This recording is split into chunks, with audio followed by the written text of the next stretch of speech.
نحمدہ ونصلی ونسلم علی رسولہ الکریم اما بعد۔ معزز طالب علم ساتھیوں، آج 17 جولائی 2022 بروز اتوار ہے اور یہاں جامع مسجد محمودہ بھینس کالونی کراچی میں 5واں سالانہ دورہ تحقیق المسائل ہے، اور آج ہمارے سبق کا عنوان ہے حجیت حدیث، دا اتھارٹی آف سنہ، رسول اللہ صلی اللہ علیہ وسلم کی سنت کی اہمیت، حیثیت، یہ آج ہم نے گفتگو کرنی ہے۔ رسالت مآب علیہ الصلوۃ والسلام کی حدیث کی ویلیو کیا ہے، مقام کیا ہے، مرتبہ کیا ہے، حیثیت کیا ہے اور اس کا حکم کیا ہے، اس کے متعلق چند مباحث آپ کی خدمت میں رکھیں گے۔ سب سے پہلی اور بنیادی بات آپ کے ذہن میں، یا ہو سکتا ہے ہماری ریکارڈڈ گفتگو جب نشر ہو تو کسی کے ذہن میں یہ سوال پیدا ہوگا کہ جب وقت کے پیغمبر ہیں تو ان کی بات کی اہمیت تو ہے، اس کو بطور سبق پڑھانے کی کیا ضرورت ہے؟ ہر بندہ مانتا ہے نبی کی بات ہے، بس اللہ اللہ خیر صلی اللہ۔ مسئلہ اتنا آسان نہیں ہے جتنا آپ سمجھ رہے ہیں۔ آج کل کچھ ظالموں نے اس پر کنفیوژنز پیدا کر دی ہیں، اعتراضات، اشکالات، خدشات پیدا کر دی ہیں۔ دنیا میں منکرین حدیث کا ایک طبقہ موجود ہے، اور یہ منکرین حدیث وہ ہیں جو خود کو قرآن والا کہہ کر حدیث کا انکار کرتے ہیں، اور ان کی کئی شکلیں ہیں۔ ایک شکل یہ ہے کہ قرآن میں آ گیا بس مانو، حدیث کی کیا ضرورت ہے، اور ایک شکل ہے جی نہیں، قرآن ماننا ہے، حدیث نہیں ماننی، کیونکہ حدیث تو حضور پاک کے دور تک تھی۔ منکرین حدیث کی ایک شکل اور بھی ہے، وہ یہ ہے کہ نبی جو ہے اس کی حیثیت ایک پیغامبر کی ہے۔ پیغامبر، اس کا مطلب وہ لیتے ہیں کہ ڈاکیا، پوسٹ مین، جو آ کر آپ کو خط دے جائے، چٹھی رساں۔ وہ کہتے ہیں نبی آیا، اس نے آ کر ہمیں قرآن دیا کہ اللہ کا خط ہے، جب ہم نے لے لیا اب ہمیں پتہ ہے خط میں کیا لکھا ہے، ہم جانے اور اللہ جانے۔ جس طرح ڈاکیا ہے نا، چٹھی رساں، پوسٹ مین، وہ خط کے ساتھ کوئی تعلق نہیں رکھتا، اس کا تعلق صرف پہنچانے تک ہے بس۔ وہ کہتے ہیں نعوذ باللہ نبی پاک کی حیثیت بھی یہی ہے۔ اور کچھ ظالم اس سے بڑھ کے ایک اور جملہ پیش کرتے ہیں، وہ کہتے ہیں دیکھو حدیث ضعیف بھی ہوتی ہے، حدیث صحیح بھی ہوتی ہے، اور قرآن کی آیت ضعیف نہیں ہوتی، لہذا قرآن مانو۔ اور حدیث پاک کے منکرین کی ایک شکل اور بھی ہے، وہ یہ ہے کہ وہ کہتے ہیں یار قرآن تو اللہ کی کتاب ہے، اس میں غلطی نہیں ہو سکتی، حدیث تو لوگوں نے لکھی ہے نا، اس میں غلطی بھی ہو سکتی ہے۔ یہ مختلف حدیث پاک کے منکرین کی شکلیں ہیں۔ یہ میں آج آپ کی خدمت میں دلائل کی دنیا میں صرف قرآن کریم کو سامنے رکھ کے بات کر رہا ہوں کہ احادیث پاک قرآن کی شکل میں کتنے دلائل پر مشتمل ہے، اور آپ دیکھیں گے کہ ان دلائل سے اہل باطل کے اعتراضات یوں اڑیں گے جیسے چٹیل میدان میں فٹ بال کو کک ماری جاتی ہے۔ ایسا نہیں ہے کہ ان کے اعتراضات کو بندہ سہ کر جی آپ ٹھیک کہہ رہے ہیں، جی نہیں، میرا تجربہ ہے۔ مجھے آج مفتی کورس اور مولوی کورس کیے ہوئے عملی میدان میں آئے ہوئے کم از کم کوئی 18 سال ہونے کو ہیں، 2005 سے آج 2022۔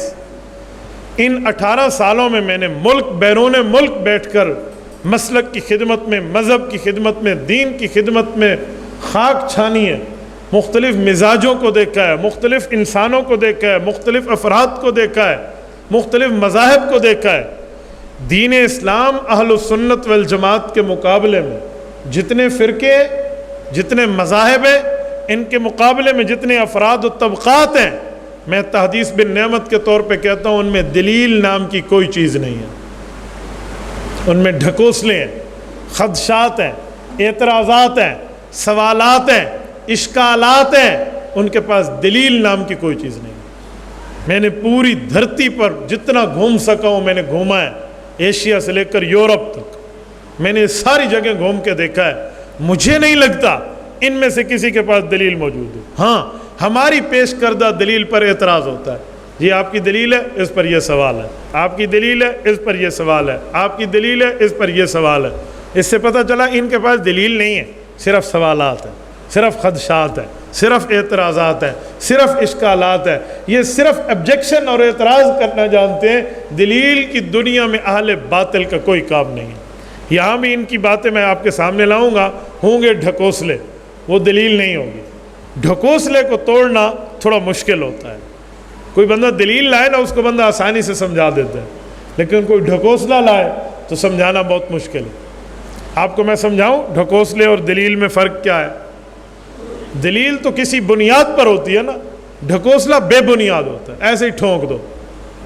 گجرانوالہ پنجاب کا ایک نامی گرامی شہر ہے، وہاں پر تانگے چلتے ہیں، آج کل بھی چلتے ہیں، اور جو تانگے ہوتے ہیں نا، تانگے کے آگے گھوڑا بندھا ہوا ہوتا ہے، پیچھے بندہ بیٹھا ہوتا ہے، اور اس جس جگہ وہ بیٹھا ہے تانگے میں آگے گھوڑے تک لمبے لمبے بانس ہوتے ہیں، اور اس بانسوں سے گھوڑے کو باندھا جاتا ہے۔ اب سنو ذرا، ایک کوچوان بابا جی تانگا چلانے والے، یہ تانگا بھگائے جا رہے تھے اور پیچھے سے ٹریفک آ رہی ہے، تو اچانک بابا جی مڑ گئے، نہ کوئی اشارہ، نہ کوئی انڈیکیٹر، نہ کوئی کچھ بھی، نہ کوئی ہاتھ واتھ ادھر ادھر گھوم رہا، ایسے گھومے۔ ایک موٹر سائیکل والا آ رہا تھا پیچھے سے، بڑی مشکل سے اس نے بریک لگا کے خود کو کنٹرول کیا، اور ایسے دیکھا تو بابا جی کی سفید داڑھی تھی، تو غصہ تو آیا اس کو، لیکن اس نے غصے کو کنٹرول کیا۔ انہوں نے کہا بابا جی اب کچھ ہو جاتا تو، وہ بندہ اشارہ تو کرتا ہے کم از کم، یوں ہاتھ کرتا ہے کہ میں اس طرف گھوم رہا ہوں تاکہ ہم اپنی سپیڈ کو سلو کر لیں، آپ ایسے ہی ڈائریکٹ گھوم گئے ہیں، ایسے ہوتا ہے۔ انہوں نے بابا جی سے کہا، اور بچے کی بات صحیح ہے یا غلط ہے؟ بات تو صحیح ہے، دیکھو آج آپ صحیح جواب دے رہے ہو، ٹھیک، کل میں نے آپ کی تھوڑی بہت دھلائی کی ہے نا، آپ ٹھیک جواب دے رہے ہو، بچے کی بات صحیح ہے غلط ہے؟ صحیح ہے۔ تو اب بابے کوئی پاس دلیل تو نہیں تھی، بابا تو جھوٹ بول رہا تھا، غلطی تھی، گرم تھا، غلط تھا، اب بابے نے ڈھکوسلا مارا، اور ایسا ڈھکوسلا کہ بچے سے جواب نہ بن پا۔ انہوں نے کہا بیٹے میں 1 فٹ کا ہاتھ نکالتا یہ تو تجھے نظر آتا، یہ جو 10 فٹ کا بانس گھوما ہے یہ تجھے نظر نہیں آتا؟ اب یہ بابے نے ڈھکوسلا مارا ہے، دلیل نہیں ہے، بچہ تو چلا گیا۔ اگر وہ میرے ادارے کا لڑکا ہوتا نا، یا اس کا تعلق ہم سے ہوتا، وہ دلیل کی دنیا میں بابا جی کے دانت نکال کے رکھ دیتا کہ بات ہوتی کیا ہے، دلیل میں، اوریجنل میں نہیں، ورنہ آپ سمجھیں پلا سے نکال لیتا، دلیل سے خاموش کرا دیتا۔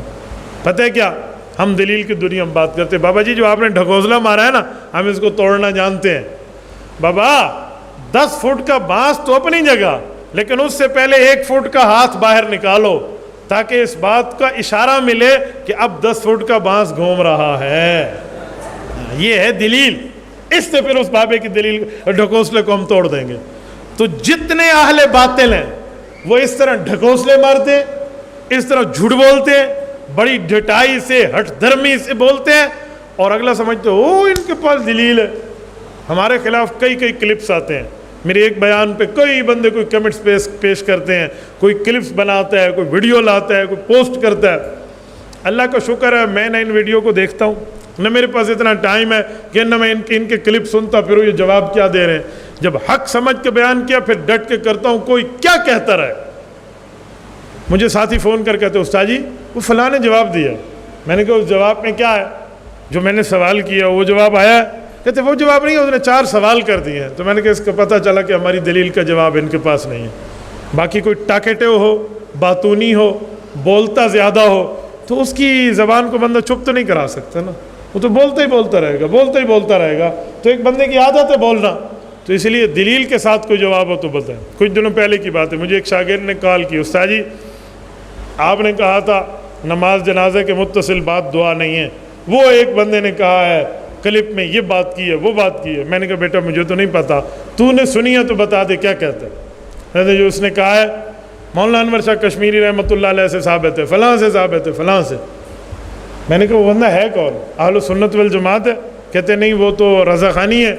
میں نے کہا جی اس کو کہو مولانا انور شاہ کشمیری کو تو تم مسلمان نہیں مانتے، اور جس کو کافر مانتے ہو دلیل اس سے لاتے ہو۔ کہتے ہیں ہم تو مانتے ہیں. میں نے کہا میں سمجھاتا ہوں بیٹا سنو, ہمارا سوال یہ ہے, ہم سوتے ہیں, ہمیں دعا کس نے بتائی ہے؟ اللہ کے رسول نے. کون سی؟ اللہم بسمک اموت واحیا. اٹھتے ہیں, دعا کس نے بتائی ہے؟ کہتے ہیں اللہ کے رسول نے, الحمدللہ الذی احیانا بعد ما اماتنا والیہ النشور.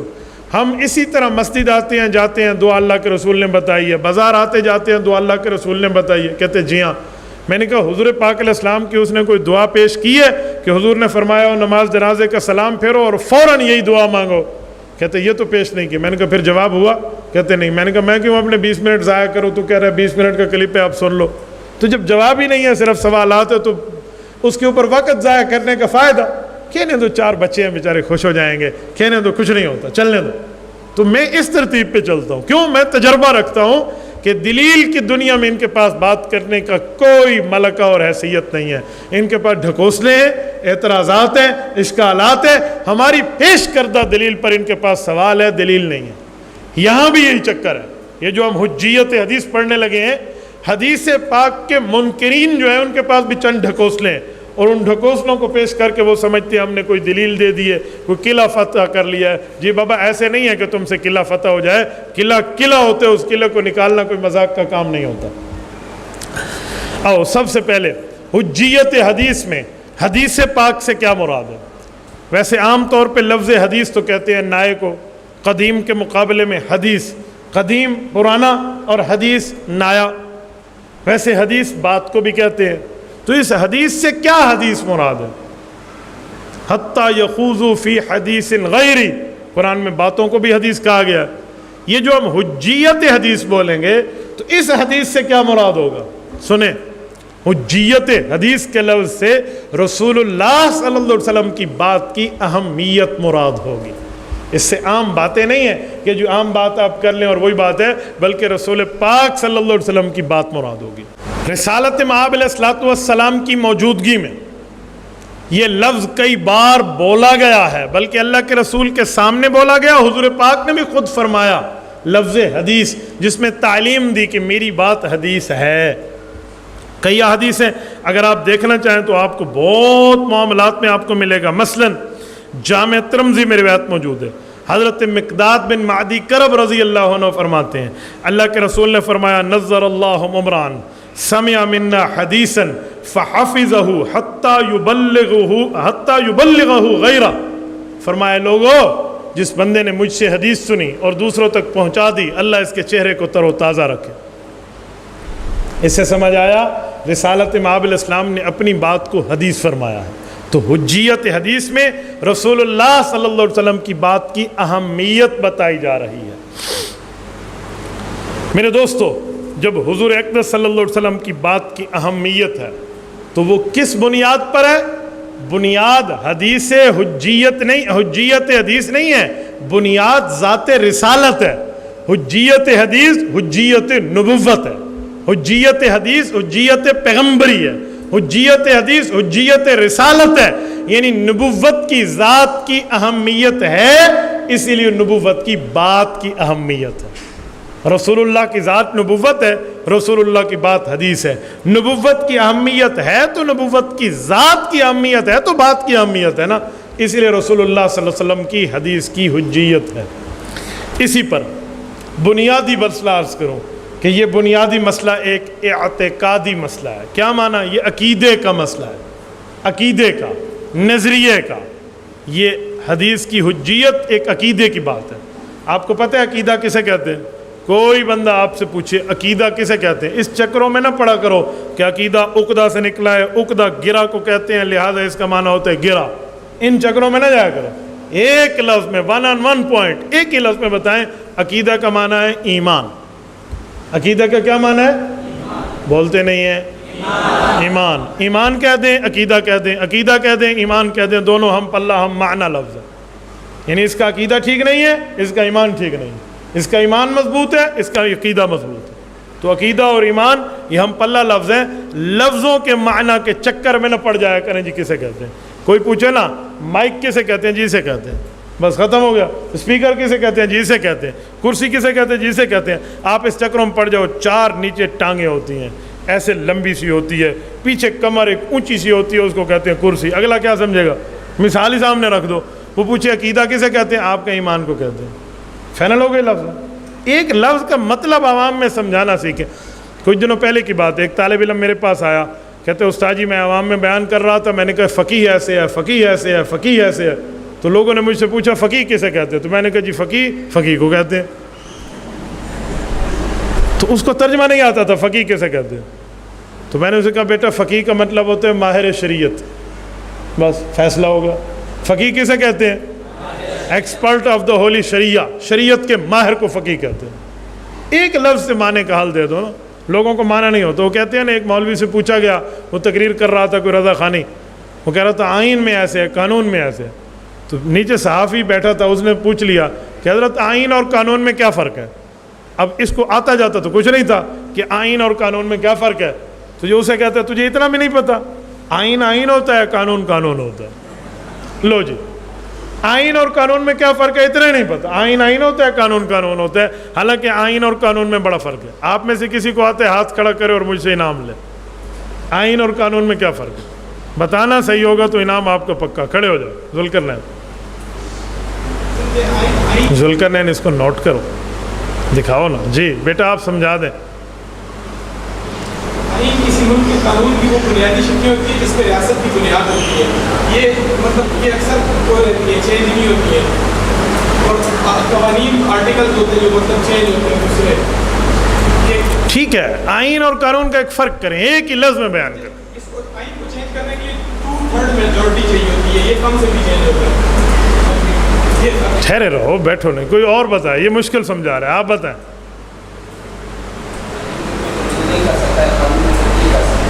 یہ کہہ رہے ہیں قانون میں تبدیلی ہوتی ہے, آئین میں تبدیلی نہیں ہوتی. آپ بھی یہی کہنا چاہ رہے ہیں. یہ کوئی تعریف تو نہیں ہے. ٹھہرے رہو, کوئی اور ساتھی بتائیں. انعام لینا تو بات پکی ہونی چاہیے نا. آپ بتائیں. آپ میں ہمت پیدا کرا رہا ہوں. انہوں نے جو بتایا قریب بتایا ہے, میں سمجھائے دیتا ہوں. آئین وہ ہے جو نظریہ ہو, اور قانون وہ ہے جو حکومت کا قانون ہو. اور کوئی ساتھی؟ بس اب مجھ سے سنو. آئین قانون کی کتاب کو کہتے ہیں, اور قوانین اس میں لکھی ہوئی شکوں کو کہتے ہیں. جہاں تک آپ کی بات کہ آئین بدلا نہیں جا سکتا, 2/3 میجارٹی سے آئین بدلا جا سکتا ہے. یہ جو 18ویں ترمیم آپ کو زرداری نے دی ہے, یہ آئین بدلا ہے تو دی ہے. کون کہتے ہیں آئین نہیں بدلا جا سکتا؟ 2/3 میجارٹی ہو, آپ آئین میں ترمیم اپارٹمنٹ کر رہے تھے, اس پہ پرابلم نہیں ہے. پوری بک کا نام آئین ہے, the constitution of the my country. ہمارے ملک کے پوری کتاب جو ہے اس کتاب کا نام آئین ہے, اور اس میں لکھے ہوئے جو سکے ہیں اس کے کہتے ہیں قانون. اوکے, ٹھیک ہو گیا؟ تشریف رکھیے. تو اس بیچارے کو یہ نہیں آتا تھا نا, تو اس نے کہا آئین ہوتا ہے, قانون ہوتا ہے. تو ایسے نہیں ہوتا. آئین کیا ہے اور قانون کیا ہے, اس میں بنیادی طور پہ فرق ہوتا ہے. دوسری بات, حجیت حدیث پر بات آئی. فقیہ کسے کہتے تھے؟ ماہر شریعت کو. میں یہاں سے مسئلہ چلا رہا تھا. اور دوسری بات چلی تھی کہ عقیدہ کسے کہتے ہیں؟ امام. تعریفوں کے چکر میں بعد میں جائیں گے. ہوا مجیء ما قال النبی صلی اللہ علیہ وسلم, وہ جو تعریف ہیں وہ بعد میں آ جائیں گے. اب آئیں ذرا. حجیت حدیث کا انکار یہ بہت بڑا جرم ہے. کیوں؟ حدیث پاک اتنی اہمیت کی قابل ہے کہ بندہ اس کا انکار کرے اللہ فرعون بنا دیتا ہے. مجھے دیکھیں, آپ کہیں گے کیسے حدیث کا انکاری فرعون کیسے بنتا ہے؟ آؤ میں ایک جملہ کہتا ہوں, آپ سمجھنے والے طالب علم بیٹھے ہو, مجھے جواب دینا. فرعون ڈوبا ہے یا نہیں ڈوبا پانی میں؟ ود فیملی ڈوبا ہے. وَأَغْرَقْنَا آلَ فرعون, فیملی سے مراد اس کے تمام جو فالوورز تھے. ٹھیک ہے, وَأَغْرَقْنَا آلَ فرعون وَأَنْتُمْ تَنْظُرُونَ, یہ واو حالیہ ہے, یعنی آپ لائیو دیکھ رہے تھے اور فرعون ڈوبا ہے. حالیہ لائیو ہی ہوتا ہے نا, کیا خیال ہے؟ وَأَنْتُمْ تَنْظُرُونَ کا واو حالیہ لے لیں. تو جب فرعون ڈوبا ہے, کیوں ڈوبا ہے؟ موسیٰ علیہ السلام پہ تو اس وقت تورات اتری نہیں تھی جب فرعون ڈوبا. فرعون نے تورات دیکھی نہیں ہے, نہ فرعون نے تورات پڑھی ہے, نہ فرعون کو تورات پڑھ کے سنائی گئی ہے. تو فرعون ڈوبا کیوں ہے؟ ایک ہی وجہ ہے، حدیث موسیٰ کے انکار کی وجہ سے فرعون ڈوب گیا۔ جب فرعون ڈوبا اس کے بعد تورات اتری ہے نا، پہلے تو نہیں اتری۔ تو کوئی حدیث کا انکار کرے، یہ اتنی بری ضلالت اور نحوست کے کام اور چیزیں ہیں کہ اللہ منکر کو کیا بنا دیتا ہے؟ فرعون۔ ایک مثال اور بھی لینا،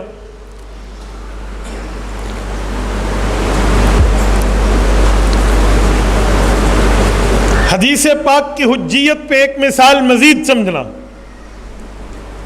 اس وقت آپ اور ہم جس مسجد میں بیٹھے ہیں، میرے بائیں اور آپ کے دائیں طرف قبلہ، بیت اللہ کی طرف ہم منہ کرتے ہیں، یہ قبلہ ہے۔ سوال یہ ہے کہ یہ قبلہ بیت اللہ شریف ہے؟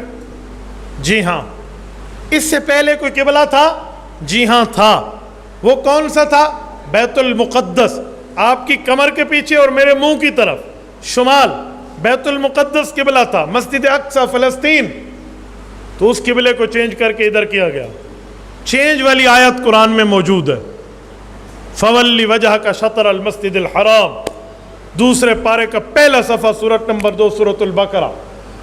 لیکن جو پہلا قبلہ تھا اس کے بارے میں کیا ہے؟ اس کے بارے میں بھی ایک آیت ہے لیکن وہ مجمل ہے۔ وہ کیا ہے؟ رب فرماتے ہیں وَمَا جَعَلْنَا الْقِبْلَةَ الَّتِي كُنْتَ عَلَيْهَا، محبوبم جس طرف آپ نے پہلے منہ کیا تھا وہ قبلہ بھی ہم نے حکم دے کر بنایا تھا۔ وَمَا جَعَلْنَا، ہم نے بنایا تھا، قِبْلَةَ الَّتِي كُنْتَ عَلَيْهَا، وہ قبلہ بھی ہمارا دیا ہوا تھا، یہ قبلہ بھی ہمارا دیا ہوا۔ اب میرا سوال ہے، یہ جو رب فرماتے ہیں بیت المقدس بھی ہمارا دیا ہوا ہے، بیت اللہ بھی ہمارا دیا ہوا ہے، قرآن میں بیت اللہ دیا ہوئے ہونے کے لفظ تو موجود ہیں، بیت المقدس حضور کو رب نے قبلہ دیا ہے، یہ الحمد کی الف سے والناس کی سین تک پورے قرآن میں کہیں حکم نہیں ہے، پورے قرآن میں کہیں نہیں ہے کہ اللہ نے فرمایا ہو بیت المقدس کی طرف منہ کرو۔ سوال اٹھتا ہے تو بیت المقدس کی طرف منہ کرنے کا حکم کہاں ہے پھر؟ اگر آپ کہو گے کسی اور جگہ ہے تو اللہ نے تو وما جعلنا فرما دیا کہ ہم نے حکم دیا، رب کے احکام تو قرآن میں ہیں۔ تو اب اس کے دو جواب ہیں، ایک جواب ہے کافرانہ، ایک جواب ہے مسلمانہ۔ کافرانہ جواب یہ ہے کہ قرآن صحابہ نے بدل دیا تھا لہٰذا ہم قرآن کو نہیں مانتے۔ یہ امت کا بے ایمانین طبقہ جس کا اسلام، دین، شریعت، ایمان، رسول، خدا، قرآن، اسلام سے واسطہ نہیں ہے، وہی کہتے ہیں کہ صحابہ نے قرآن بدل دیا۔ یہ مسلمانانہ ذہنیت نہیں ہے، یہ اسلامیانہ سوچ نہیں ہے۔ مسلمانہ جواب ایک ہے، وہ کیا ہے کہ وہ قبلہ رسول اللہ کی حدیث میں اللہ نے فرمایا تھا، تو حضور کی بات کو اتنی اہمیت دی ہے قرآن نے کہ حضور کی بات کو اللہ نے اپنی بات فرمایا۔ یہ ایک ہی جواب۔ اور کوئی آپ سے پوچھے اس جواب کی دلیل کیا ہے کہ حضور پاک کی حدیث کو اللہ نے فرمایا، ہم نے حکم دیا، کیوں؟ حدیث آسمانوں سے آتی ہے، تو آپ کہنا جی ہاں حدیث آسمان سے نازل ہوتی ہے۔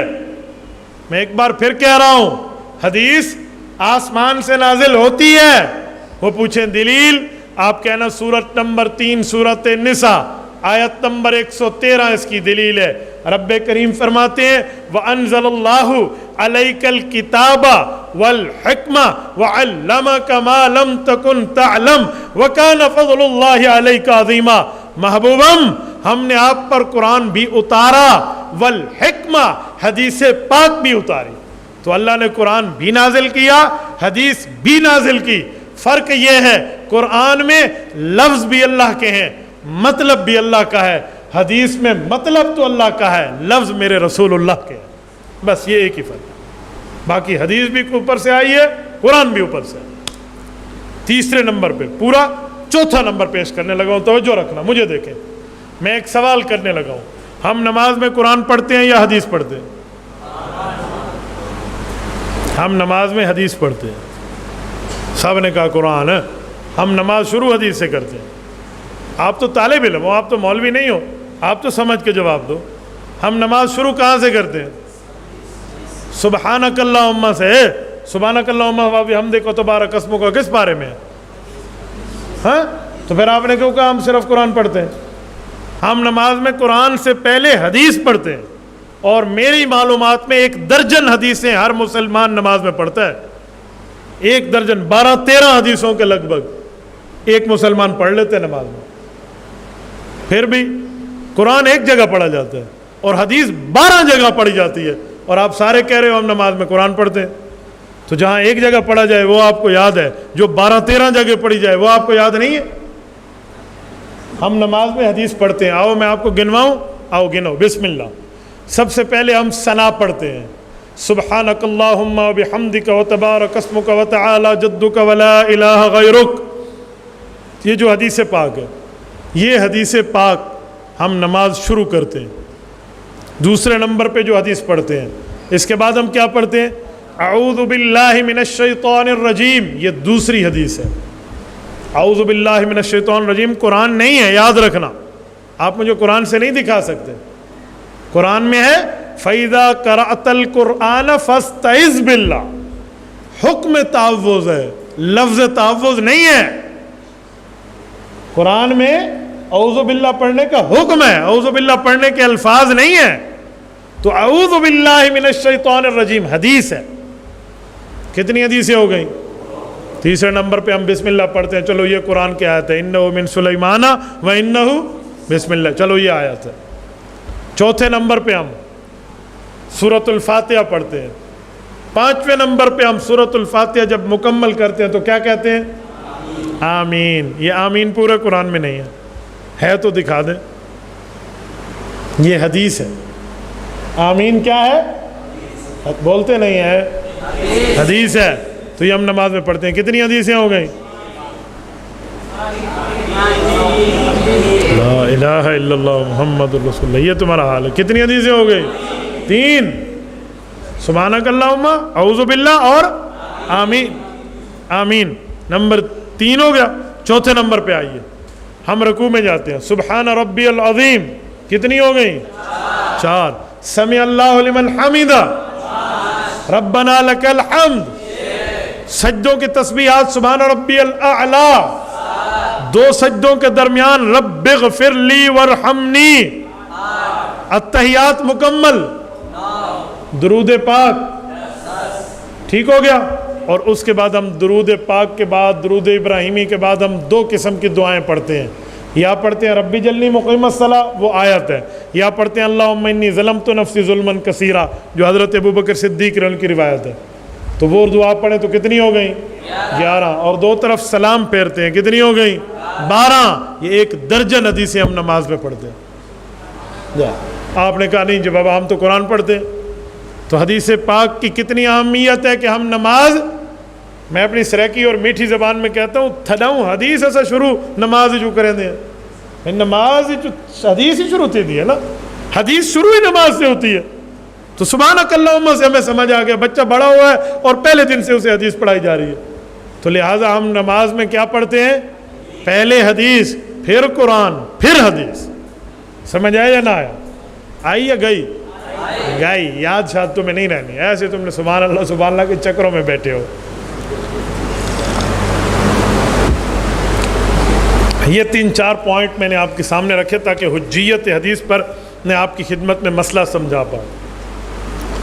اب رہی یہ بات کہ پیغمبر علیہ الصلوۃ والسلام کی حدیث امت نے لکھی ہے، لہٰذا اس میں غلطی ہو سکتی ہے. تو بھائی اس کا جواب یہ ہے قرآن کس نے لکھ کے دیا؟ اللہ نے. وہ بھی تو امت نے لکھا ہے نا. تو امت مسلمہ اگر حدیث لکھنے میں نعوذ باللہ غلطی کرتی ہے تو قرآن لکھنے میں غلطی نہیں ہو سکتی. اس کا کیا جواب ہے؟ کہتے ہیں قرآن سب کو یاد تھا. تو بابا حدیثیں بھی سب صحابہ کو یاد تھی. تو یہ اشکال آپ ہمارے سامنے نہ کیجیے. نمبر 2، کچھ لوگ کہتے ہیں نبوت کا کام نعوذ باللہ ایک ڈاکیا ہونا ہے، لہٰذا نبی آیا وہ خط دے گیا، وہ قرآن ہے. اب خط میں کیا لکھا ہے وہ اللہ جانے اور ہم جانے. میں نے کہا جی نہیں، نبوت کا صرف یہ مقام نہیں ہے.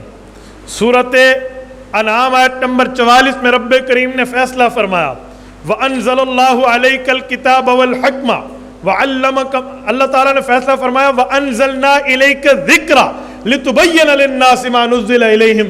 محبوبم قرآن آپ کی طرف اترا ہے، اس کی تشریح بھی آپ نے کرنی ہے. تو لہٰذا ڈاکیا تشریحیں تو نہیں کرتا. رسول اللہ صلی اللہ علیہ وسلم کو تو تشریح والا یہاں پر تشریح کا مقام دیا جا رہا ہے، اس لیے ڈاکیا والا اعتراض نہیں رہتا۔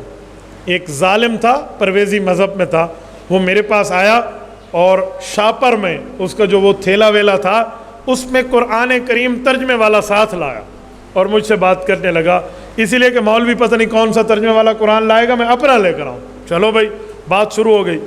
مجھے کہنے لگا مولوی صاحب یہ بتاؤ، ایک جگہ کام چل رہا ہو تو مالک کی بات مانی جائے گی یا کام کرنے والے ایک مزدور کی بات مانی جائے گی؟ مجھے سمجھ آ گیا یہ ظالم کہنا کیا چاہتا ہے، تو میں نے اس کی آنکھوں کو پڑھا تو میں نے کہا جی مزدور کی بات مانیں گے۔ تو میرے منہ کو مجھے دیکھ کر کہتا ہے مزدور کی بات مانیں گے؟ مالک بھی تو ہے۔ میں نے کہا جی مزدور کی مانیں گے۔ کہتے وہ کیوں؟ میں نے کہا بہت ایزی ہے، کیونکہ مالک نے کہہ رکھا ہے مزدور کی بات مانو، اس لیے مزدور کی مانیں گے۔ اسے پلے تو بہت کچھ پڑ گیا، لفظوں میں وہ کہنا اچھا آپ سمجھے نہیں، میں تھوڑا اور سمجھاتا ہوں۔ میں نے کہا جی بسم اللہ، کوئی اور طریقے سمجھا دیں۔ ایک بلڈنگ بن رہی ہے، میں نے کہا جی بن رہی ہے، اور ایک فورمین ہے اور ایک وہاں کا بہت بڑا انجینئر، پتہ نہیں وہ آٹو کیٹر ہے اور سارا یہ ہے، کس کی مانو گے؟ میں نے کہا اسی مزدور کی مانیں گے، یہ جو کام کر رہا ہے فورمین ہے۔ کیوں؟ میں نے کہا اس لیے کہ اسی انجینئر نے کہہ رکھا ہے اس کی مانو۔ اس کے بچے بھی ساتھ بیٹھے تھے، ان کو کچھ پلے نہیں پڑ رہا تھا، وہ تبلیغی جماعت کے بندے تھے، وہ لے کر آئے تھے کہ اپنے ابو کو ہدایت ملے۔ مجھے کہنے لگے مفتی صاحب آپ کیا کہہ رہے ہیں؟ میں نے کہا چپ، ڈاکٹر کے پاس مریض کو پیش کر دو پھر علاج شروع ہو جاتا ہے، اسی لیے اب آپ نے درمیان میں انٹر کورس نہیں کرنا، آپ اپنے گھر میں بیٹھے، اب مجھے بات کر لیں۔ عام بندے کو تو نہیں پتا تھا نا کیا کہا جا رہا ہے۔ جب میں نے پھر بات شروع کی نا تو ان کے بچوں کی چیخ نکل گئی کہ اچھا ابا کہہ کیا رہا تھا؟ پتہ ہے وہ بے ایمان کہنا کیا چاہتا تھا؟ وہ کہنا یہ چاہتا تھا کہ اللہ ہے مالک اور نعوذ باللہ رسول اللہ ہے مزدور، تو لہٰذا اللہ کی مانو، حدیث کی نہ مانو، رسول اللہ کو چھوڑ دو۔ اور میں نے اس کو پکڑ کے کہا کہ اگر مزدور کو کہہ دے مالک اس کی مانے تو پھر اس کی مانیں گے، کیوں؟ اگر تو بے ایمان یہ جملہ کہہ دے کہ رسول اللہ کا درجہ نعوذ باللہ ایسا ہے، تو میں تمہیں کہتا ہوں رسول اللہ کا درجہ تو ایسا ہے، رب نے فرمایا وَمَا آتَاكُمُ الرَّسُولُ فَخُذُوا وَمَا نَهَاكُمْ عَنْهُ فَانْتَهُوا، نبی دے سے لے لو، جس سے روکے اس سے رک جاؤ۔ سورۃ حشر سورۃ نمبر 59 آیت نمبر 7، رب کریم نے فیصلہ کر دیا تو لہذا رسول اللہ کی مانیں گے۔ بنیادی طور پہ سمجھانے کا انداز یہ ہوتا ہے جو عام طور پہ لوگ پکڑ لیتے ہیں۔ آؤ قرآن کریم سے پہلی دلیل کہ حدیث پاک کی اہمیت کیا ہے، تو یاد رکھیں سورۃ آل عمران کی آیت نمبر 32، رب کریم فرماتے ہیں قُلْ اطیعوا اللہ واطیعوا الرسول فإن تولوا فإن اللہ لا يحب الکافرین۔ فرمایا لوگو، رسول اللہ کو حکم ہوا آپ فرما دیں اے لوگو تم اللہ کی بات کو مانو، اللہ کے رسول کی بات کو مانو۔ اگر تم نے اللہ کے رسول کی بات یعنی قرآن اور حدیث سے منہ پھیرا، یاد رکھو اللہ کافروں سے محبت نہیں کرتا۔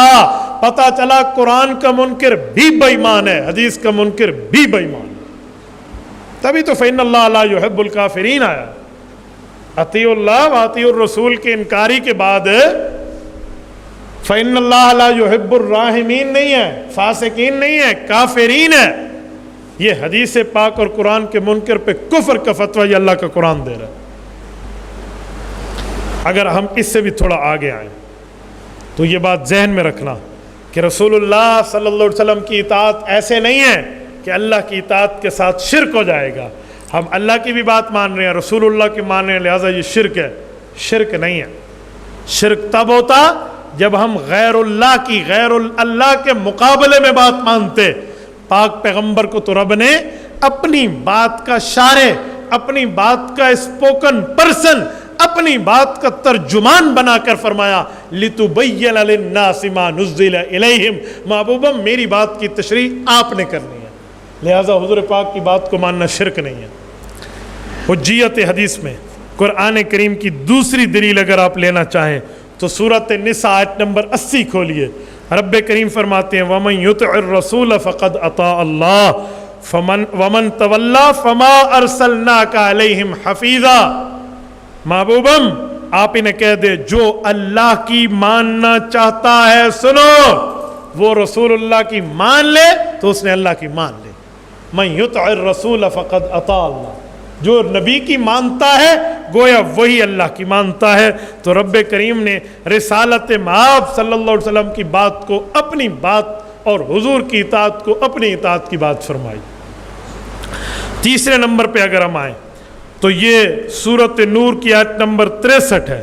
رب کریم نے ہمیں ایک بات سمجھانے کے لیے فرمایا فَلْيَحْذَرِ الَّذِينَ يُخَالِفُونَ عَنْ أَمْرِهِ أَن تُصِيبَهُمْ فِتْنَةٌ أَوْ يُصِيبَهُمْ عَذَابٌ أَلِيمٌ۔ فرمایا ان لوگوں کو ڈرنا چاہیے جو رسول اللہ کی بات کی مخالفت کرتے، کبھی ان پہ خرابی یا کبھی ان پہ اللہ کا عذاب نہ آ جائے۔ اس بات سے ایک بات سمجھ آتی ہے کہ رسول کریم صلی اللہ علیہ وآلہ وسلم کی بات واجب التسلیم ہے۔ حضور پاک کی بات کو تسلیم کرنا واجب اور ضروری ہے۔ یہ امر رسول کے آگے جھکنا ہے۔ کیوں؟ ذات رسول کو صرف تسلیم کرنا کافی نہیں ہے کہ ہم حضور کی ذات کو مانتے ہیں۔ یہ آیت ان امری ہی سے ذات رسول کے ساتھ بات رسول ماننے کو بھی لازم قرار دے رہی ہے۔ تو جیسے ذات نبوت ماننی ضروری ہے ویسے بات نبوت ماننی ضروری ہے۔ اگر ہم قرآن کریم کی تیسری دلیل لیں احادیث پاک کے طور پہ کہ احادیث پاک کو حجیت کے باب میں قرآن کریم کیسے بیان کرتا ہے، تو یہ سورۃ احزاب کی آیت نمبر 36 ہے، 22ویں پارے کا پہلا صفحہ ہے۔ رب کریم فرماتے ہیں وَمَا كَانَ لِمُؤْمِنٍ وَلَا مُؤْمِنَةٍ إِذَا قَضَى اللَّهُ وَرَسُولُهُ أَمْرًا أَن يَكُونَ لَهُمُ الْخِيَرَةُ مِنْ أَمْرِهِمْ وَمَن يَعْصِ اللَّهَ وَرَسُولَهُ فَقَدْ ضَلَّ ضَلَالًا مُبِينًا۔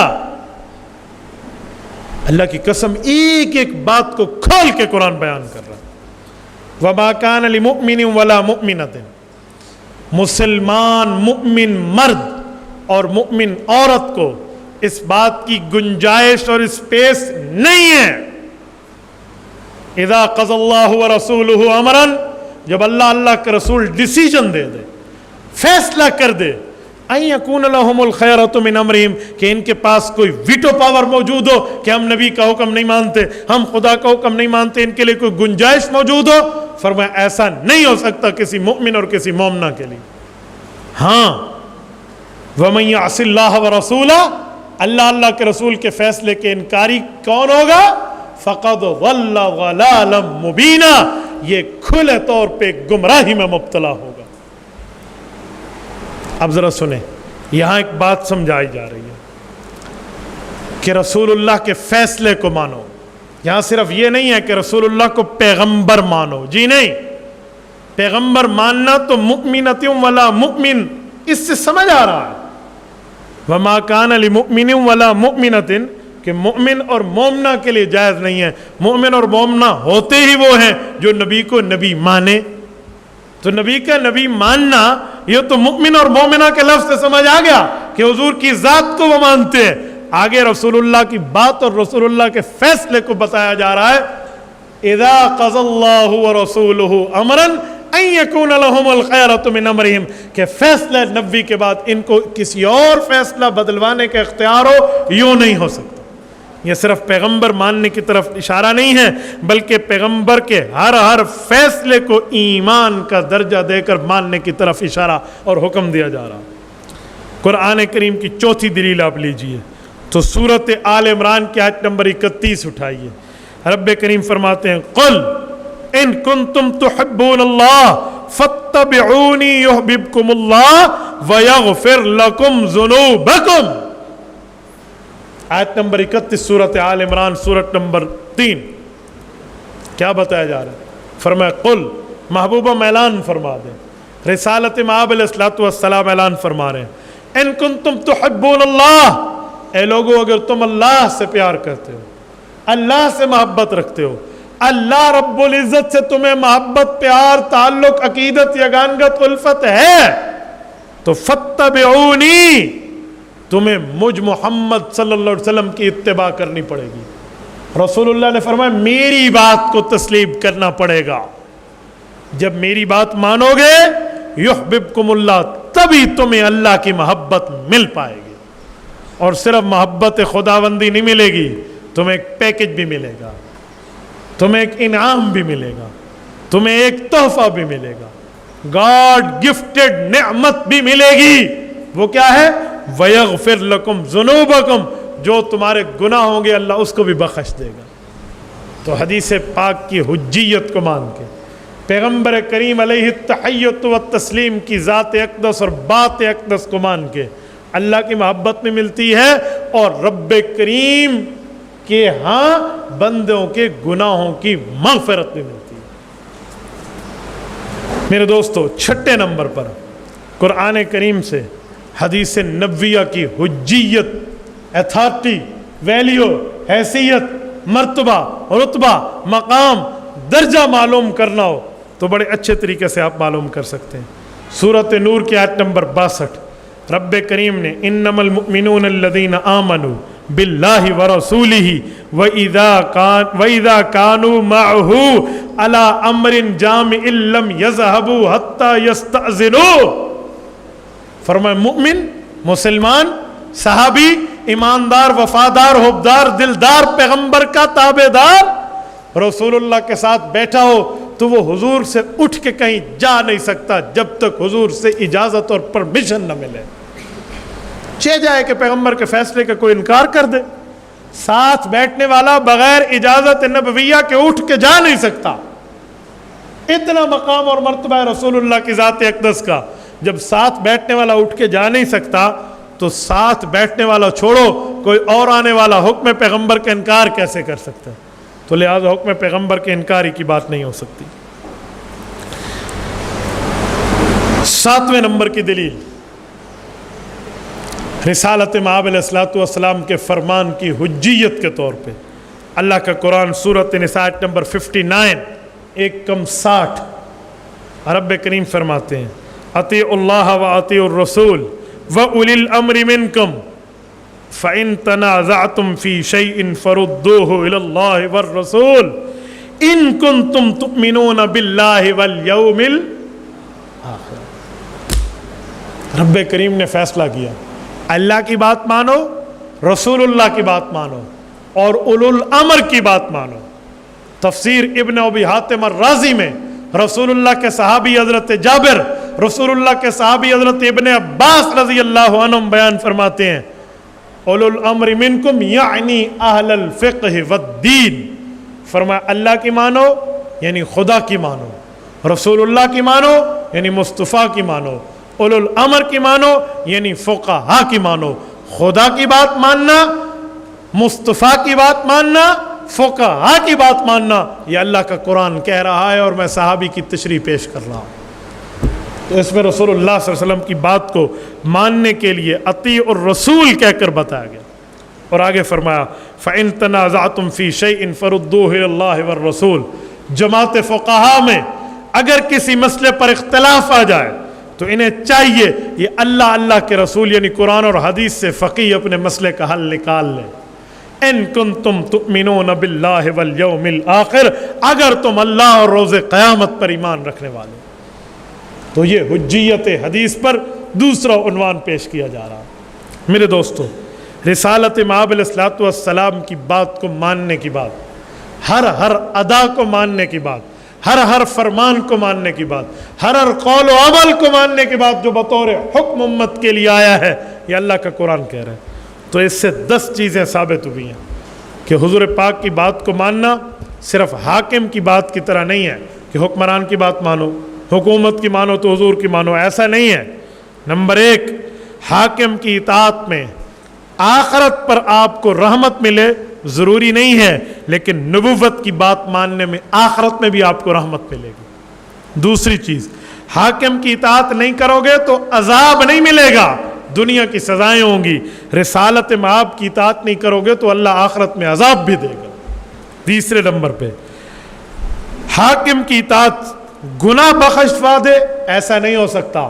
نبوت کی اطاعت وَيَغْفِرْ لَكُمْ ذُنُوبَكُمْ، تمہارے گناہ بخشوا دے گا۔ نمبر 4، حاکم کی اطاعت کرنا ایک انتظامی مسئلہ ہے، وقتی مسئلہ ہے، لیکن نبوت کی اطاعت کرنا ایمانی مسئلہ ہے۔ نمبر 5، حاکم کی اطاعت کرنا انتظامی باتوں تک ہے، لیکن پیغمبر کی اطاعت کرنا زندگی کے ہر دائرے، ہر موڑ پر لازم ہے۔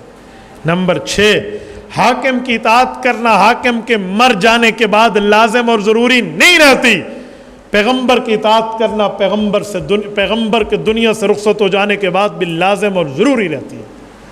نمبر 7، حاکم کی اطاعت اللہ کی اطاعت شمار نہیں ہوتی، پر پیغمبر کی اطاعت تو اللہ کی اطاعت شمار ہوتی ہے۔ نمبر 8، حاکم کی اطاعت پہ ضروری نہیں ہے کہ وہ 100% ٹھیک کہہ رہا ہو، لیکن نبوت کی اطاعت پر یہ ضروری اور لازم ہے، پرفیکٹ ہے کہ پیغمبر 100% ٹھیک کہہ رہا ہے۔ نمبر 9 پہ حاکم کے فیصلے کے خلاف ریویو پٹیشن دائر ہو سکتی ہے، اپیل میں آپ جا سکتے ہیں، نظر ثانی کی درخواست کر سکتے ہیں، پر نبوت کے فیصلے کے بعد ان یکون لہم الخیرۃ من امرہم، تمہیں اپیل کا حق بھی نہیں رہتا۔ نبوت اور رسالت کی ڈیسیجن اور فیصلے کے بعد کوئی بندہ اس کو تبدیل کرانے کا اختیار اور حق نہیں رکھتا۔ نمبر 10، حاکم فیصلہ کرے تو اس کے فیصلے پر اس سے دلیل پوچھی جا سکتی ہے، پروف کرو، دلیل دو، مبین و مدلل و مبرہن کرو کہ آپ نے فیصلہ کس بیس پر کیا، کس بنیاد پر کیا۔ حاکم دلیل دینے کا پابند ہوگا، پر نبوت سے دلیل نہیں پوچھی جاتی، نبی کے فیصلے کی اطاعت کی جاتی ہے۔ تلک عشرۃ کاملہ، یہ وہ 10 پوائنٹس ہیں جس پہ نبوت کی بات کو ہم یوں تسلیم کریں گے تو حجیت حدیث ہمیں بہت اچھی طریقے سے سمجھ آئے گی۔ 8ویں نمبر پر دلیل کی دنیا میں، یہ تو 10 چیزوں کا میں نے اس بات بتایا ہے، 8ویں دلیل اگر نبوت کی حجیت پر ہم لائیں،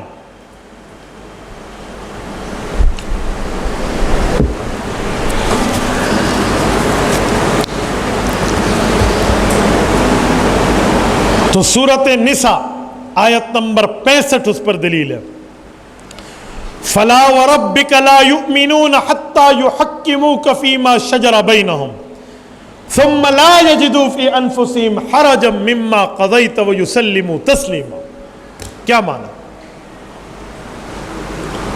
رسالت مآب علیہ السلام کوئی فیصلہ فرما دیں تو اس فیصلے کی اللہ کے نظر میں اہمیت کتنی ہے؟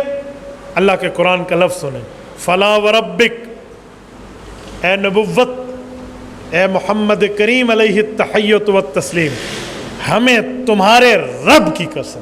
یار کیا جملہ ہے، رب کریم حضور کو فرما رہے ہیں مجھے تیرے رب کی قسم۔ حضور کا رب تو آپ خود ہیں، تو یہ کہنے کا مطلب یعنی رسول اللہ اور اپنی ذات کو اللہ نے ایک طرف کیا اور پھر اپنی ذات کو وہاں سے ہٹا کر یوں بات کی۔ اللہ فرماتے ہیں نبی کریم مجھے تیرے رب کی قسم، یعنی اپنی قسم۔ کتنی محبت کی بات ہے۔ فلا وربک لا یؤمنون، انہیں مومن بننے کا سرٹیفکیٹ نہیں دیا جا سکتا۔ کب تک؟ حتی یحکموک فیما شجر بینہم، جب تک اپنے ذاتی معاملات میں، اپنے ذاتی انتظامات و انصرام میں آپ سے فیصلہ کرا کر آپ کو جج، جسٹس اور قاضی نہ مانیں۔ وہ مانیں گے، فیصلہ آپ سے لیں گے تو مؤمن بننے کا سرٹیفکیٹ ہم انہیں دے رہے ہیں، اور اگر وہ آپ سے فیصلہ نہیں لیتے یہ مؤمن بننے کا حق نہیں رکھتے۔ اچھا چلو فیصلہ نبوی ہو گیا، چپ تو ہو گئے کہ اوپر سے مان گئے، اندر سے بھی ماننا ہے، دل بھی تسلیم کرے، تو قرآن کہتے ہیں ثم لا یجدوا فی انفسہم حرجا، اس پر تنوین تنکیر موجود ہے، مما قضیت ویسلموا تسلیما، جو فیصلہ آپ نے کیا ہے ان کے دل میں حرجن، الحرج نہیں ہے کہ پراپر ناؤن جسے آپ معرفہ کہتے ہیں، نہیں، نکرہ کی بات کی ہے۔ حرجن، کوئی ایک دل میں خیال آ گیا نبی کا فیصلہ ٹھیک نہیں ہے تو میں انہیں مؤمن نہیں مانتا، یہ اللہ کا اعلان۔ حرجن مما قضیت ویسلموا تسلیما، جو آپ نے فیصلہ کیا انہیں ماننا چاہیے جیسے ماننے کا حق ہو۔ اور آپ علم نحو میں پڑھ چکے ہو ویسلموا تسلیما، یہ کون سا مفعول ہے؟ مفعول مطلق، رائٹ، ویسلموا تسلیما۔ ضربت ضربا، ہاں، قلت قولا، اکرمت اکراما، یہ مفعول مطلق ہے۔ ویسلموا تسلیما، کتنا کھول کے قرآن مسئلے کو بتا رہا ہے۔ تو رسالت مآب علیہ السلام کی بات اس حد تک کیوں؟ آیت نمبر 69 ایک کم 70 سورۃ النساء میں رب نے فرمایا انعم اللہ علیہم من النبیین والصدیقین والشہداء والصالحین وحسن اولئک رفیقا، فرمایا 4 طبقے ان سے یاری رکھو، 4 قسم کے لوگ ہیں ان سے دوستی رکھو۔ وہ کون سے ہیں؟ من النبیین والصدیقین والشہداء والصالحین۔ ترجمہ کرنا سیکھیں۔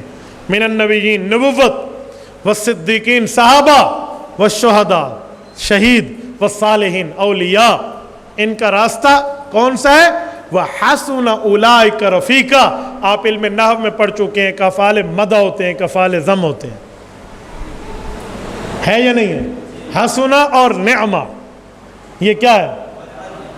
اور بئسا اور ساء یہ کیا ہے؟ تو قرآن کیا کہتا ہے؟ وَحَسُنَ أُولَئِكَ رَفِيقًا۔ ان کی یاری بہت پیاری ہے، ان کی یاری کی تعریف کر رہا ہوں، ان کی دوستی کی تعریف و توصیف کر رہا ہوں کہ ان سے یاری رکھو، نبوت سے، صحابہ سے، شہداء سے، اولیاء سے۔ اسی لیے پیغمبر کے فیصلے کی اہمیت اتنی ہے۔ 9ویں نمبر پر قرآن کریم سے احادیث نبویہ کی حجیت ہونے کی دلیل چاہیے تو آپ آئیے سورۃ الحشر، سورۃ نمبر 59 آیت نمبر 7، 7ویں نمبر کی آیت اٹھائیے۔ رب کریم نے ارشاد فرمایا وَمَا آتَاكُمُ الرَّسُولُ فَخُذُوهُ وَمَا نَهَاكُمْ عَنْهُ فَانْتَهُوا۔ نبوت جو دے اسے لے لو، جس سے پیغمبر روکے اس سے رک جاؤ، بس فیصلہ۔ اور یہاں ما آتاکم آپ نہ پڑھ چکے ہیں، یہ ما مطلق ہے، یہ ما مقید نہیں ہے، یہ ما مطلق ہے۔ ما آتاکم الرسول، نبی جو حکم دے دے تم نے ماننا ہو۔ اس پہ عقل کے گھوڑے تو بڑے اچھی چیز ہے، عقل کے گدے نہیں دوڑانے، عقل کے خچر نہیں دوڑانے، عقل کی بلیاں نہیں دوڑانے، عقل کے 4 ٹانگوں والے جانور آپ نے نہیں دوڑانے۔ نبوت کا فیصلہ ہے ما آتاکم الرسول فخذوہ، لینا ہوگا، وما نہاکم عنہ فانتہوا، اس سے رکنا ہوگا۔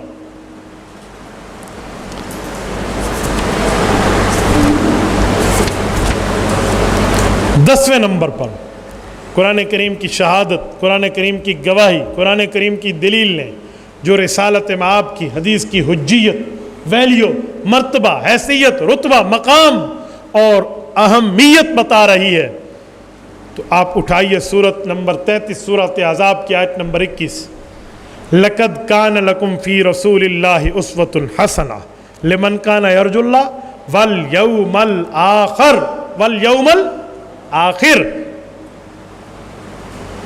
وَالْيَوْمَ وَذَكَرَ اللَّهَ كَثِيرًا۔ قیامت کو ماننے والے ہو، اللہ پر ایمان رکھتے ہو، اچھا ذکر اللہ کا کرتے ہو زیادہ، تو تمہیں نبوت کی زندگی کو اپنے لیے بہترین نمونہ بنانا ہو۔ تو رب کریم نے فیصلہ کر دیا، تو ہمیں رسالت مآب علیہ السلام کی بات کو تسلیم کرنا، اور جہاں رسول کی بات ہو، یہاں اللہ کا جملہ بھی نہیں آیا، فی رسول اللہ، فی اللہ و فی رسول اللہ، یوں نہیں ہے، اللہ کی بات نہیں ہے یہاں مطلق رسول کی بات ہے کہ اگر حضور فرما دیں، حضور کی زندگی تمہارے لیے بہترین نمونہ ماننا ہوگا، تو جس کو رسالت مآب فرما دیں ماننا ہے، اس پر دلیل نہیں لینی۔ 11ویں نمبر پہ رسالت مآب علیہ السلام کی سنت کی، حضور کی حدیث کی اہمیت دیکھنی ہو تو سورۃ نساء کا آیت نمبر 15 کا حصہ اٹھائیے۔ رب کریم نے فیصلہ فرمایا وَمَن يُشَاقِقِ الرَّسُولَ مِن بَعْدِ مَا تَبَيَّنَ لَهُ الْهُدَى وَيَتَّبِعْ غَيْرَ سَبِيلِ الْمُؤْمِنِينَ نُوَلِّهِ مَا تَوَلَّى وَنُصْلِهِ جَهَنَّمَ وَسَاءَتْ مَصِيرًا۔ ہدایت واضح ہو جانے کے بعد کوئی رسول اللہ کی مخالفت کرے اور مؤمنین کے طریقے سے ہٹ کے اپنی راہ اپنائے، یعنی اجماع صحابہ سے بھی ہٹ جائے، تو نُوَلِّهِ مَا تَوَلَّى، اسے ہم وہ دیں گے جو چاہے گا، یعنی دنیا میں توبہ کی توفیق نہیں ہوگی، وَنُصْلِهِ جہنم، آخرت میں جہنم ملے گی، وَسَاءَتْ مَصِيرًا، اور وہ بہت برا ٹھکانہ ہے۔ آپ اس پر حضرت شیخ الہند کی شرح کو دیکھ لینا تفسیر عثمانی سے کہ حضرت شیخ الہند نے اس پر حاشیہ کیا دیا۔ میرے دوستو، یہ نبوت کی بات کو عملی زندگی میں ہمیں سمجھانے کی بات کی جا رہی ہے۔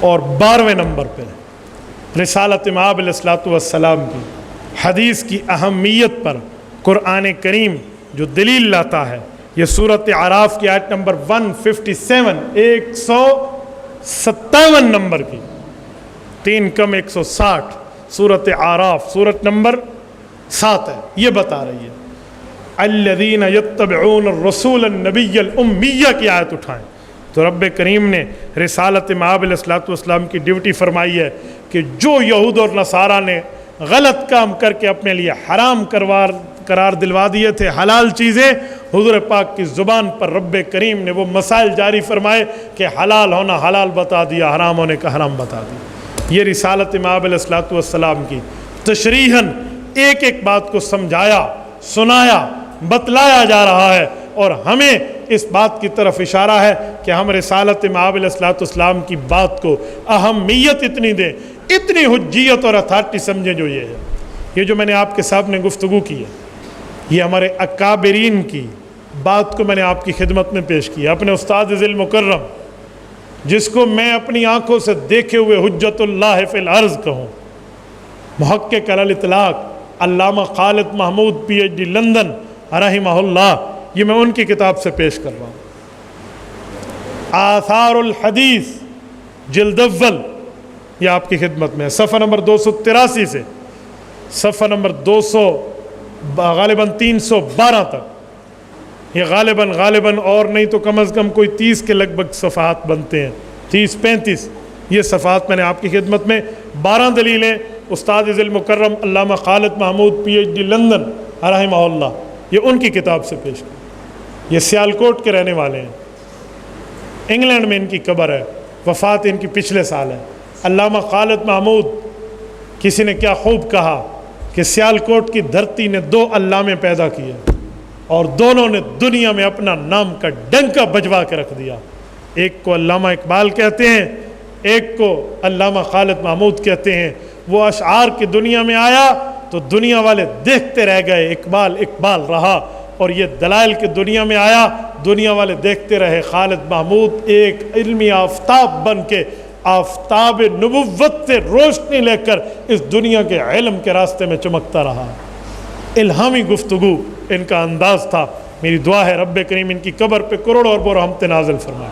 مورخ اسلام، شہید ناموس صحابہ، حضرت مولانا علامہ ضیاء الرحمن فاروقی، اللہ اس کی قبر پہ کروڑوں اربوں رحمت نازل فرمائے۔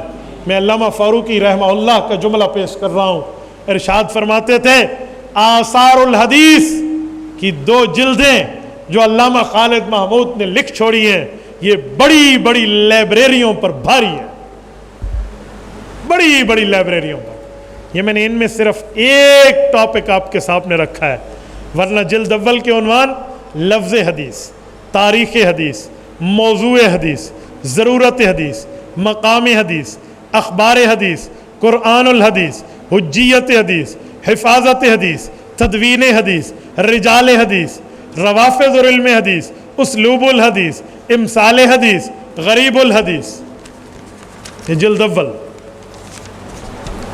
یہ صرف ان عناوین پر یہ اتنے عنوانات ہیں، یہ علامہ صاحب نے اس پر گفتگو کی، یہ جلد اول ہے صرف۔ آپ اس کی جلد 2 اٹھائیں اور عناوین کا آپ مطالعہ کرتے جائیں، اپنے اکابر کو پڑھ کر آپ آگے چلیں گے تو بات بنے گی۔ اپنے اکابرین جنہوں نے محنتیں کی ہیں، آپ ان کے راستے سے ہٹ کے کریں گے تو میں ہر اس بندے کو تنبیہ کرتے ہوئے کہتا ہوں جو اکابرین کے راستے سے ہٹ کے چلتا ہے کہ فسوف ترا اذا انکشفت الغبار افرس تحت رجلک ام حمار، ابھی غبار ہے، ان قریب غبار چھٹے گا تو تمہیں سمجھ آئے گی کہ تم گھوڑے پہ سواری کر رہے تھے یا گدھے پہ سواری کر رہے تھے۔ اس لیے اپنے اکابر کو پڑھیے، اپنے اکابر کے ساتھ رہیے، علمی دنیا میں آپ طوفان بن جائیں گے۔ لوگ چھپاتے ہیں، میں اکابرین کے علوم کا ناقلوں میں چھپاتا نہیں، میں ابھی یہ کتاب کو بند کرتا اٹھ کے چلا جاتا۔ آپ میں سے ایک بندہ پوچھتا استاد جی آپ نے کس کتاب، بس یار بہت سی کتابیں تھیں، آپ بھی کہیں گے واہ استاد کے پاس بڑی بڑی کتابیں ہیں۔ فائدہ اس جھوٹی تعریف کا، چراغ سے چراغ جلتا ہے، جو پڑھ رہے ہو وہ اگلے کو بتا دو، سمجھا دو، سنا دو، اس کو لکھوا دو، تاکہ ہر بندہ دلیل کی دنیا میں یوں ایک ایٹم بم بن کے دنیا میں جائے۔ تو دلیل کی دنیا میں چلنا چاہیے، چلیں گے نا؟ میں نے یہ جان بوجھ کر کتاب دکھائی ہے، اس کو خریدیں اور اپنے پاس رکھیں، اور خالی اپنے پاس نہ رکھیں، اس کو پڑھیں، ایسے پڑھیں گھول کے اس کو پی لیں۔ گھول کے پینے کا یہ معنی نہیں ہے روزانہ ایک صفحہ ڈالو، اس میں پانی کو ڈالو آپ پی جاؤ۔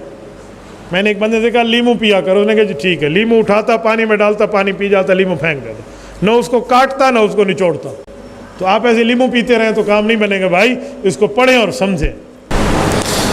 کسی آدمی کا نام لکھ کے کہا کہ اس نے اپنی کتابوں میں صحابہ کرام کی تکفیر کی ہے، ایسے ملعون شخص کے بارے میں کیا کہا جائے گا؟ آپ نے جو کہہ دیا ہے بالکل ٹھیک کہا ہے، وہ ہے ہی ملعون، اس کے بارے میں اور کیا کہیں گے؟ اگر کسی آدمی نے گستاخ رسول کو رہا کیا ہے، ملک سے اس حکمران نے دوسرے ملک بھیج دیا، اس کے بارے میں کیا حکم ہے؟ مولانا فضل الرحمان نے پہلے کہہ دیا ہے کہ وہ عمران خان یہودی ایجنٹ ہے، آپ اب بھی مجھ سے حکم پوچھنے کے چکر میں ہیں۔ استاد جی آپ کا بیان سنا جس میں آپ فرما رہے تھے مطلقاً کافر ہے، نہیں جی وہ شیعہ فلاں ہے فلاں ہے، تو بھائیو جو صحابہ کرام کی اور اہل بیت کی گستاخی کرتا ہے وہ کل بھی بے ایمان تھا، وہ آج بھی بے ایمان۔ حدیث قدسی اور قرآن کریم کے درمیان فرق کیا ہے آپ ذرا فرما دیں۔ حدیث قدسی کو ہم قرآن پاک کے طور پہ نہیں لکھ سکتے، جبکہ قرآن کو بطور تلاوت لکھا جا سکتا ہے۔ حدیث قدسی کی سند ہوتی ہے، اللہ کے قرآن کی سند نہیں ہوتی۔ حدیث قدسی کی سند اگر ضعیف ہو جائے تو وہ حدیث ضعیف کہلاتی ہے، قرآن کریم کی آیت ضعیف نہیں کہلاتی۔ حدیث قدسی کی نماز میں بطور تلاوت کرنا جائز نہیں ہے، قرآن کریم کی نماز میں بطور تلاوت کرنا جائز ہے۔